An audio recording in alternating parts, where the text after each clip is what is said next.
Guys, this video, we're gonna go over the basics of where to stand in the Muay Thai clinch. Now, this is a very beginner's video, so this is gonna cover just the real fundamentals. It does get tricky when you start to clinch more and have better opponents. Things start to change drastically, but coming back to these basic principles of where to stand is a really good foundation for you to then add in your tricks and your sweeps and all the attacks off the back of this. So first thing with the Muay Thai clinch is our stance, our foot placement. So usually when we're standing it, say me and Dan are fighting, I'm in an orthodox stance, so is Dan. We've got left foot forward, right foot back, we both have the same stance. In a clinch, when we're so close to each other, this kind of goes out the window and we stand more neutral. A little bend in the knees, a little bend at the waist. Our toes pointing slightly outwards usually, and trying to have our feet slightly wider. Now the reason for this is if I'm tall like this, so Dan, put your feet together for me, it's very easy to maneuver him off balance. Very easy, once again, to put those feet together for me. Very easy to push him backwards, right? So he's gonna stand slightly wider, little bend in the knees, not being pegged like straight-legged. And I'm also, due to the rule set of Muay Thai, in most fighting, in fact, you're not allowed to strike the groin. So having a close spacing between us allows for the knees not to sneak through to the body and to the head. So Dan, let's clinch. Yep. So if I've got, see this little gap here? That allows me to start sneaking these up and even sneak some to the head like that. So Dan's gonna be trying to get as close as he possibly can, and then we sort of clinch from this range rather than clinching from here, which is where you see beginners clinch. So many beginners are sort of like doing this sort of pummel like this from there. It's not, you don't often see that in a clinch, like in high level clinching. Most of the time, they're either quite long, kneeing from here and trying to elbow over the top of the frame, over the top of the guard, or they're super tight, almost like chest to chest. So with our stance, we want to make sure that we're quite in tight towards each other. Also, see Dan's doing a really good job, me being taller, he's worried about those knees, he's doing a good job of keeping a strong neck, which is what you want. You don't want, if he's loose like this, obviously I've got the knees that he has to worry about, but also it scores poorly with the judges, and we're trying to win, if we don't knock our opponent out, it goes to the judges and it's their decision on who wins. And they take into account what your posture looks like. And if you're looking tired or you're looking droopy, you're looking weak, that scores badly. It's a quite important thing in Muay Thai, having like a good frame, a good posture. So in the clinch, he's not going to be rounding his shoulders, he's not going to be rounding his back. He's going to be nice and tall like this, keeping those feet slightly wider than shoulders, and even if possible, he wants to be like as wide or even wider than mine if possible, right? And that allows, because I can't keep those knees real tight, man, like there.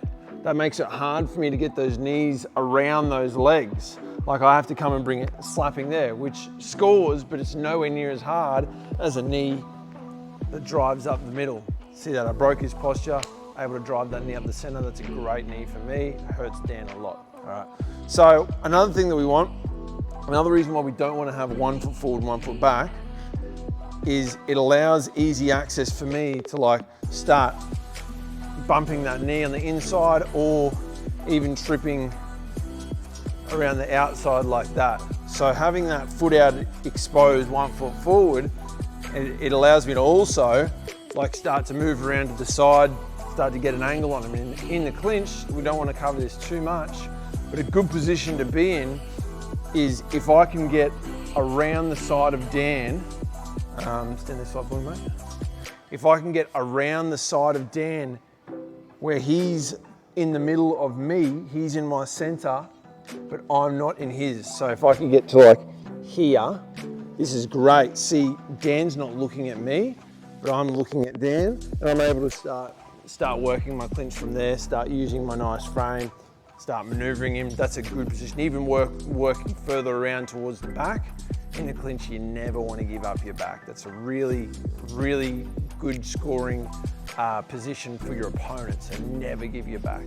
There's a saying I've heard a few times is take the back, take the round. So it just goes to show that how heavily weighted they put positioning in clinch in terms of where you are with your opponent.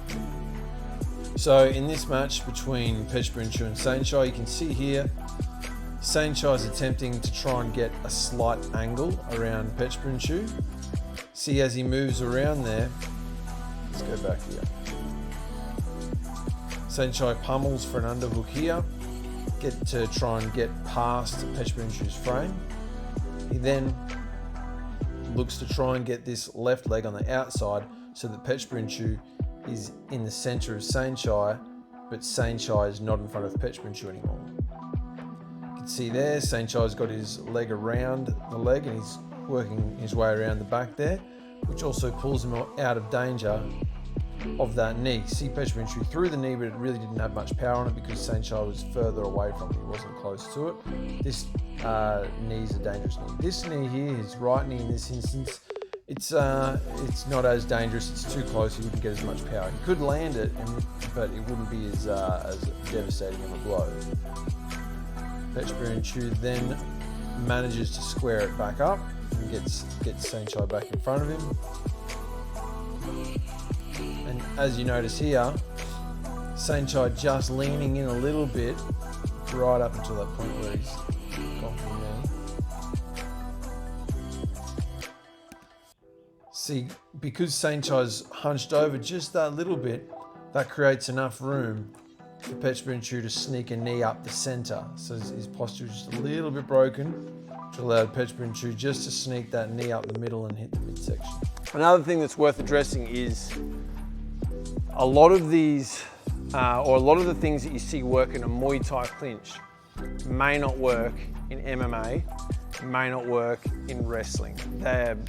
The clinch position for Muay Thai is so specific to Muay Thai because of the rule set that only some of the things will work and some of the things won't. Like for instance, if say Dan's really upright with me, so we're clinching, he's really upright, that creates really easy access if it was MMA for me to start dropping to a takedown, dropping to a double leg takedown.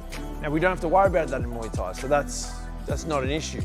But I'm just trying to point out that the stance for Muay Thai is specific to Muay Thai, and a lot of things won't work when trying to do it in another sport like wrestling, or a lot of the trips won't work in wrestling. Wrestling, you never see them stand upright like that because of specifically that. They try and get lower than their opponent. But if a wrestler took a wrestling stance against a Muay Thai guy, and he's got, so Dan doesn't do wrestling. Sorry. So if a wrestler's down here, what are you going to do, Dan? Bang, straight away he's going to look for those knees. So there's pros and cons for each stance, but just trying to highlight the fact that the Muay Thai clinch stance is specific to Muay Thai, and you'll have to figure out if you're using this for another sport like MMA, you'll have to figure out what does and doesn't work.